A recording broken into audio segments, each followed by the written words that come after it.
We continue now at the top of Daf Mem Vav Amud Aleph in Meseches Kiddushin. This is Kiddushin Daf 46a. And the previous Amud, the Gemara is discussing a case. Let's say you have a katana, a girl that's a minor, and she accepts a Kiddushin and a Nisuin, not with the consent of her father, but her father is present. Her father is simply silent. So the question is, in terms of accepting that Kiddushin and that Nisuin, is she able to eat Truma or not? Rav Huna says she is able to eat Truma, and Rav Yirmiyah bar Abba says she's not able to eat Truma.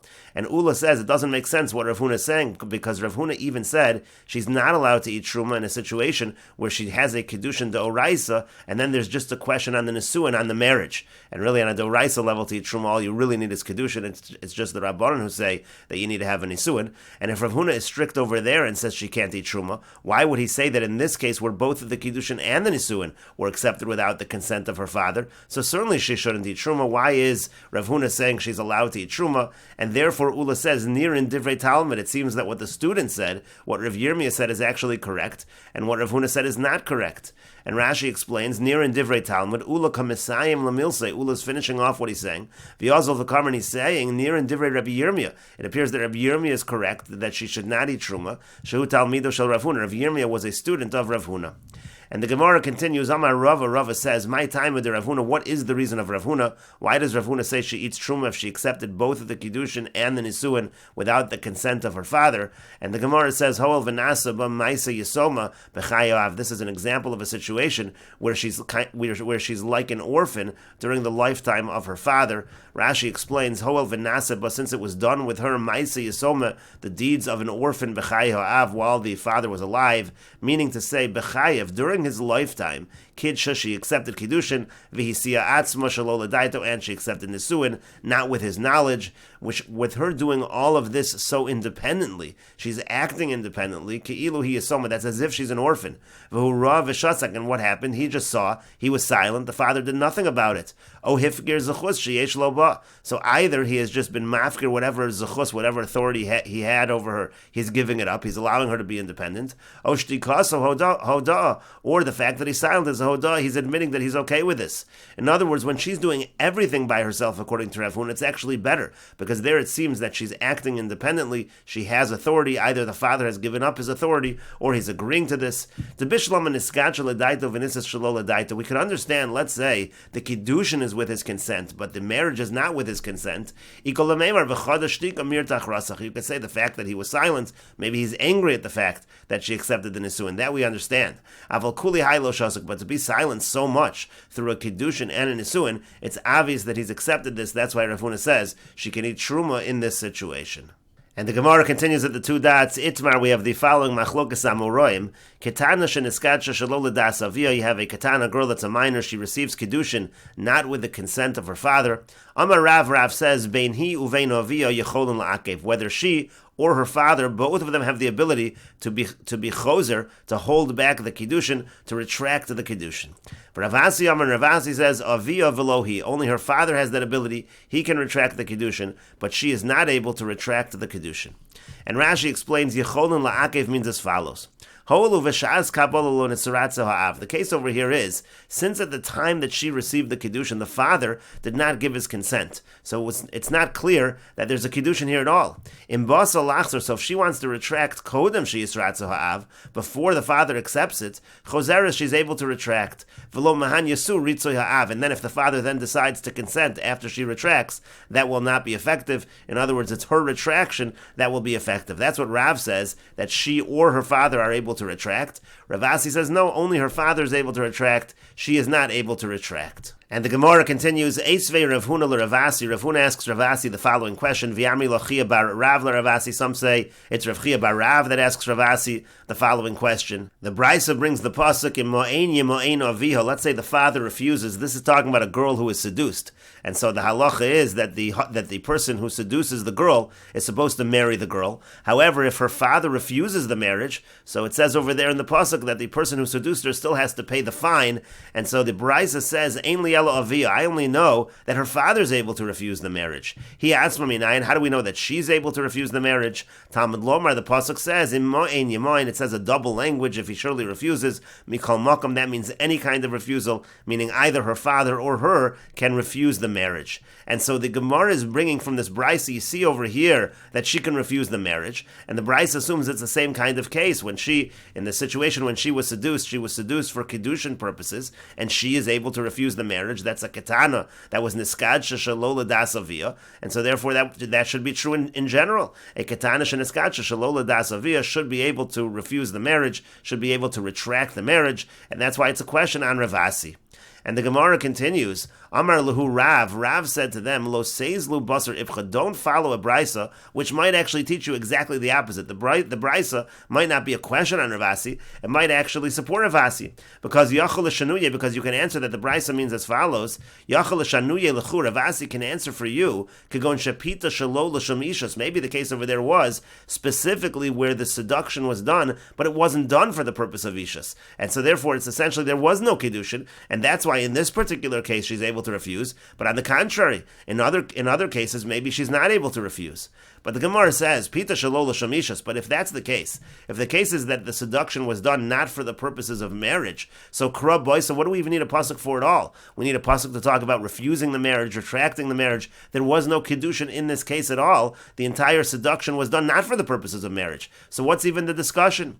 And the Gemara answers, Amar Rav Nachman bar Yitzchak. Rav Nachman bar Yitzchak says, you know why the pasuk needs to talk about the fact that she refuses to marry him? The Chiddush is Lomar, it's to say, Shemeshalim Knas Kimafuta, that he still has to pay the Knas, he still has to pay the fine of a situation of seduction, meaning even though he seduced her not for marriage purposes, and now she doesn't want to marry him, maybe you would say he doesn't need to pay the fine. And that's what the pasuk is saying, in Moin Yemoin Avia, if there's a refusal here to have a Kiddushin, but still there's going to be a payment of a fine, it could be that's what we are teaching in this situation, but again, it has nothing to do with our case of Ketana Sheniskacha Shalola Dasavia. It could be by a Ketana Sheniskacha Shalola Dasavia. Maybe Ravasi is correct that only her father is able to refuse and she is not.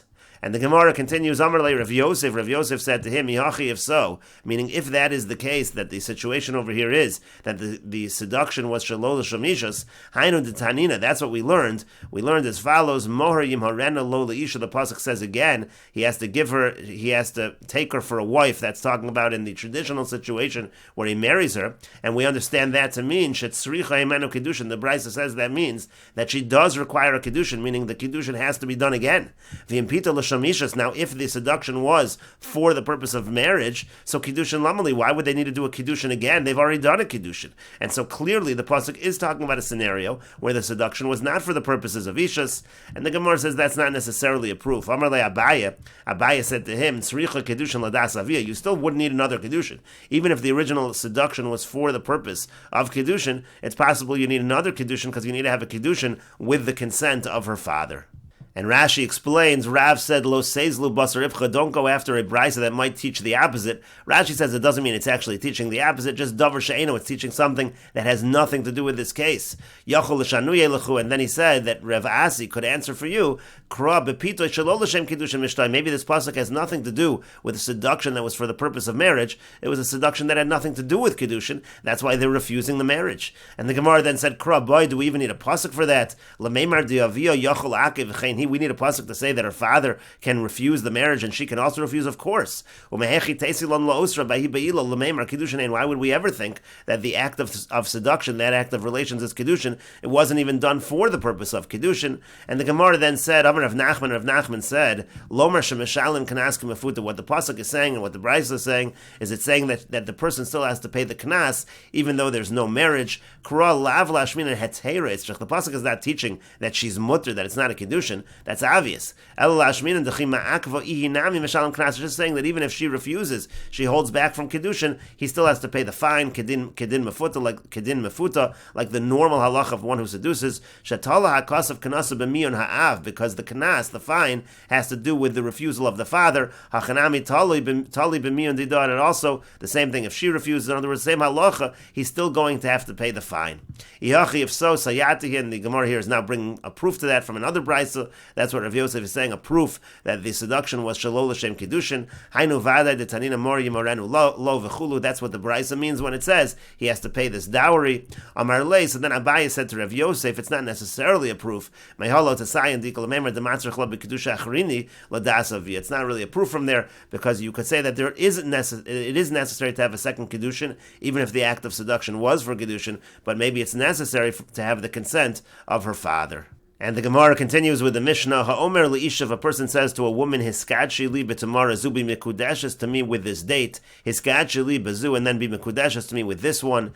Im yesh v'achas me'an shav pruta, if one of them is worth a pruta, mikudeshes, then it's a good kiddushin, v'imla aveina mikudeshes, and if not, it's not a good kiddushin. And Rashi explains, v'imla aveina mikudeshes, if not, it's not a good kiddushin. The Kevin Damer, Hiskadshi, kol chada v'chada, have a kiddushin b'apei nafshayo. Since he keeps saying, Hiskadshi li b'tamara zu, then he says again, Hiskadshi bazu. He's saying hiskachi over and over again, so therefore it's a kiddushin independently. Each one is independent, and in order for it to be a kiddushin, one of them has to be worth a shava pruta on its own. And the Mishnah continues, bazu, vazu, vazu. Let's say he just says, be mekudeshes to me with this and this and this, im ye shava pruta bekulan. So then, even if it's worth a pruta, if you put all of them together, mekudeshes, then it's a good kiddushin. The imlav, and if not, eina mekudeshes, it is not a good kiddushin. Haiso cheles rishona. Let's say she's eating them one at a time as she's receiving. Eina mikudeshes, then it's not going to be a good kiddushin ad sheyeh ba'achas me'an shava pruta, until you have that one of them is actually worth a shava pruta. And Rashi says on the final line of the Mishnah, Haiso cheles rishona, b'gemara mefarish la hayakoi v'tayim amai. The Gemara will explain on which case of the Mishnah we're going and what the reason is. And the Gemara says, Man Tana Hiskadshi. Who is this Tana of the Mishnah that says that when you say Hiskadshi each time, so then it's considered independent and you're not putting together the dates? Amar Rabba says Rabbi Shimon, it's the sheet of Rabbi Shimon, to Yomar, because Rabbi Shimon says in Shavuos, Ad Sheyomar Shavua l'chol echad v'echad, that also when it comes to the carbon you bring for false Shavua, he has to say the word Shavua for each one, and that makes it that's considered independent. Then it's going to need to be a carbon for each false Shavua. Rashi says, Man Tana Hiskadshi, who to have a parata. That's when it's considered independent, it's considered specific. Aval bazu vazu la'av paratahu, but if he says hiskachi li bazu, so then that's not considered independent. Amar Rabbi Shimon b'Shavuos, this is Rabbi Shimon's sheet in Mesechet Shavuos. Gabi chamisha toven also, it's a case where 5 people are claiming from him. And again, the question there is, do you bring independent karbanos? And it depends, according to Rabbi Shimon, on whether the word Shavua is said each time the person takes the oath. And the Gemara continues at the 2 dots. The Mishnah said, vazu im yesh b'kulan shava pruta v'chulu.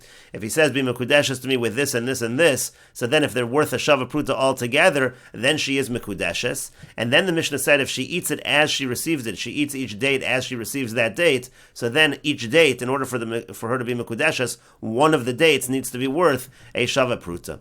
And the Gemara says ahaya. So what's that last line in the Mishnah going on?